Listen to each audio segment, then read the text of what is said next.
Boots hit the ground with a hollow thud, dust lifting in thin clouds that stung the throat. The rancher's horse trembled beneath the weight of the long ride, hide glistening with sweat, ribs pressing against sunburnt skin. Evening bled across the horizon, painting the sky in red and violet, and the wind carried the dry rasp of sand scraping wood. The town lay before him, more ghost than living. Shutters hung crooked on nail-bent hinges. A dog barked once, then silence fell again, thick as a shroud. The saloon doors rocked against each other with a lazy creak, as though mocking the stranger's steps. His spurs sang low as he crossed the main road, eyes drawn to the faint glow of lantern light spilling from a weathered porch. The boarding house stood tall against the desert dusk, its white paint long stripped by sun and grit. Curtains shifted behind a cracked window pane. A shape lingered there, unmoving, watching.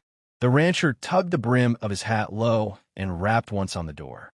It opened without delay. Two women filled the threshold, faces lined not with age, but with the hardness of surviving years men had not. One's hair, black streaked with silver, coiled tight at the nape of her neck. The other bore a scar from jaw to ear, pale against the lantern's glow. Both had eyes sharp as arrowheads, measuring him in a silence more cutting than words. "I need a bed," the rancher said, voice roughened by dust. The scarred woman shifted. Behind her, a rifle leaned against the wall, close enough for reach, polished from use. She did not move for it, but neither did she look away. The other stepped aside, slow, steady, never breaking her gaze. Inside smelled of pine, soap, and stale smoke. Floorboards moaned beneath his boots. The rancher shrugged off his coat, leather stiff, shoulders broad beneath the sweat-dark shirt. The lamplight caught on a patch sewn into the fabric, an insignia faded but not forgotten. One of the women's brows lifted. The other's lips pressed thin. "You'll eat?" she asked. He shook his head. "Just the bed." The silence that followed carried more weight than the words exchanged.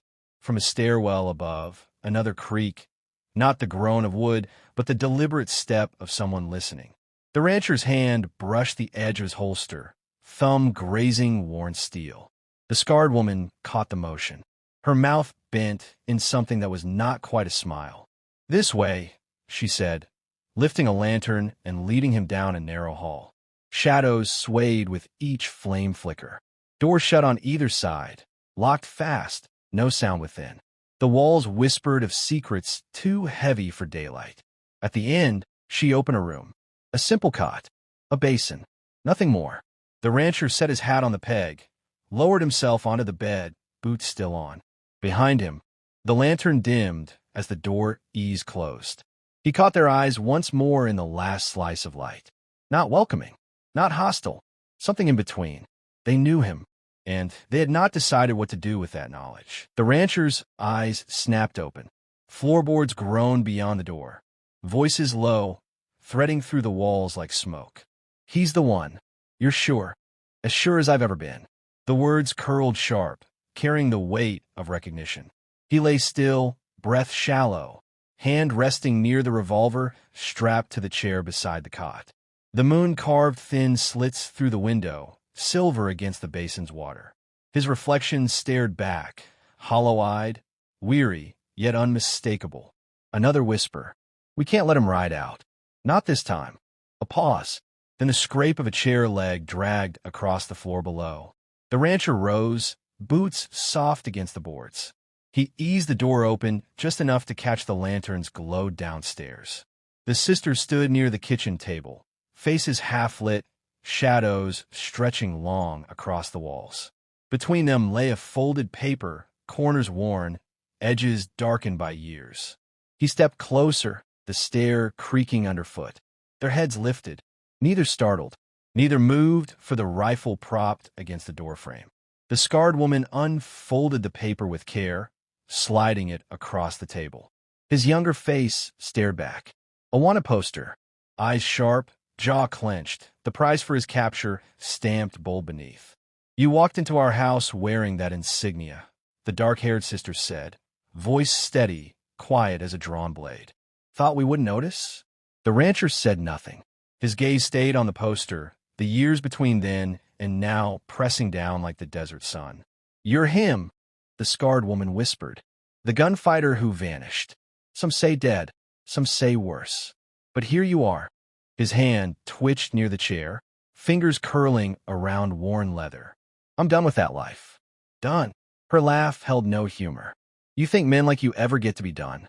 The lantern hissed as the flame licked high, throwing their faces into sharp relief. Grief etched deep, eyes fierce with something more than survival.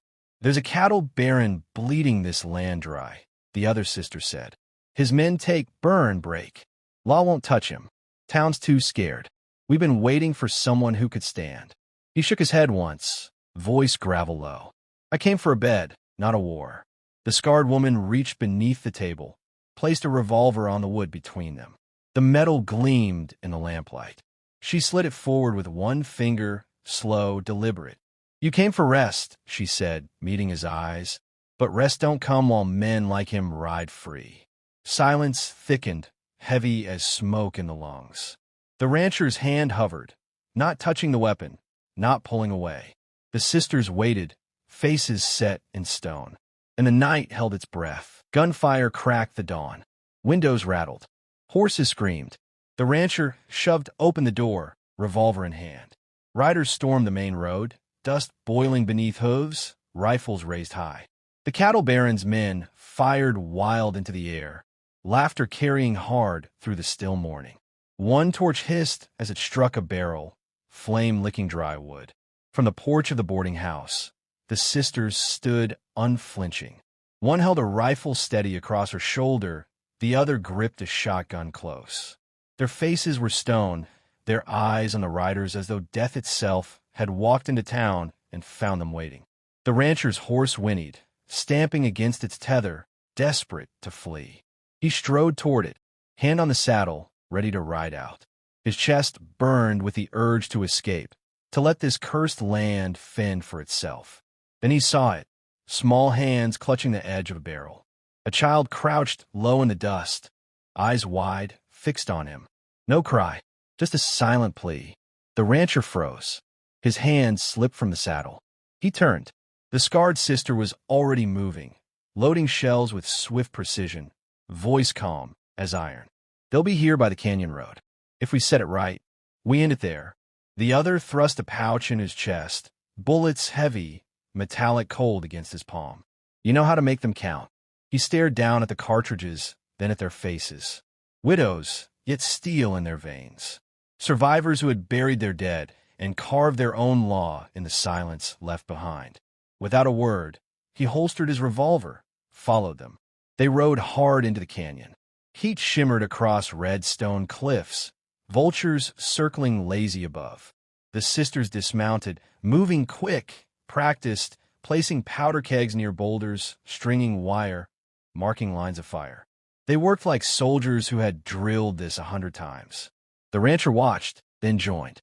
His hands, though long idle, remembered the weight of cartridges, the snap of a chamber locking home, the calm that came before battle.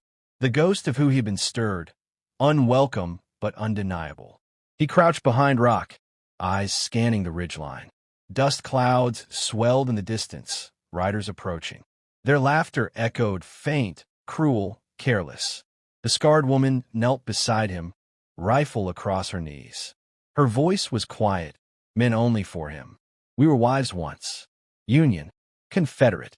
Didn't matter when the war ended. Death came home to both sides. We held this land alone. Buried our men with our own hands. We've killed before." The rancher's jaw tightened. For the first time, he saw them not as keepers of a boarding house, but as warriors dressed in grief, sharpened by loss. The ground trembled with the coming hooves. The vultures lifted, wings beating against the rising heat. The sisters looked to him. He looked to them. No words, only readiness. And the storm rolled closer. Hooves thundered through the canyon, dust rising like storm clouds. The baron's men rode hard, rifles raised, faces twisted in cruel grins. The first rifle cracked. A rider tumbled from his saddle, body striking rock with a sickening thud.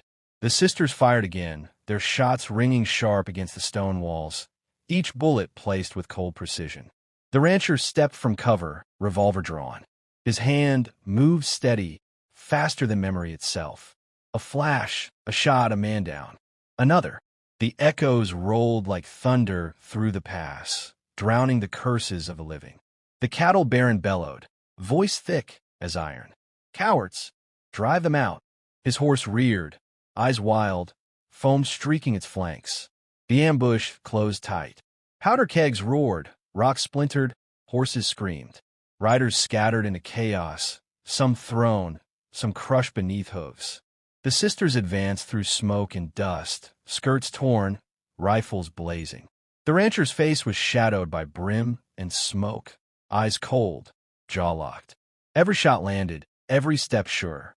He moved like a man reborn, and the canyon walls carried his legend in each thunderous report. Then silence. The baron sat astride his horse, pistol gleaming, eyes fixed on the rancher. Men lay broken around him, screams fading into echoes. "You," the baron snarled. "They said you were dead." The rancher stepped forward, dust rolling off his boots, revolver low at his side. His silence was answer enough. The duel hung heavy. The sisters halted, rifles ready, but did not interfere. The canyon air stilled. Even the vultures circled wider, waiting. The baron fired first. The shot whined past, sparking off stone. The rancher didn't flinch. His revolver rose slow, sure, and barked once. The baron cried out, pistol dropping, his arm shredded. Another step forward, another shot. His leg buckled, horse staggering beneath him. The baron fell, clutching dirt, cursing through broken teeth. The rancher stood over him, revolver poised.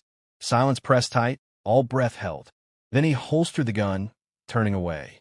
The scarred sister stepped in, rifle aimed steady at the baron's chest. Her voice carried like iron striking steel. "Justice don't ride on fear anymore."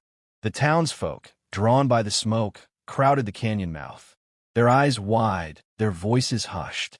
They saw not just a rancher, but two widows, rifles hot, faces unyielding. The baron spat blood into the dust. His reign ended not by law, not by fear, but by grief-hardened hands and a weary man who sought only rest. The rancher mounted his horse without a word. The sisters did not stop him. They only watched, rifles across their shoulders, shadows tall in the rising sun. He rode out slow, dust trailing, never looking back. And the story lived on. Some said the widows were the true heroes, iron-born and unbroken. Some said the rancher was a ghost who came when needed, then vanished into legend. But all agreed, justice had found its voice in that canyon, and the echo of it lingers still,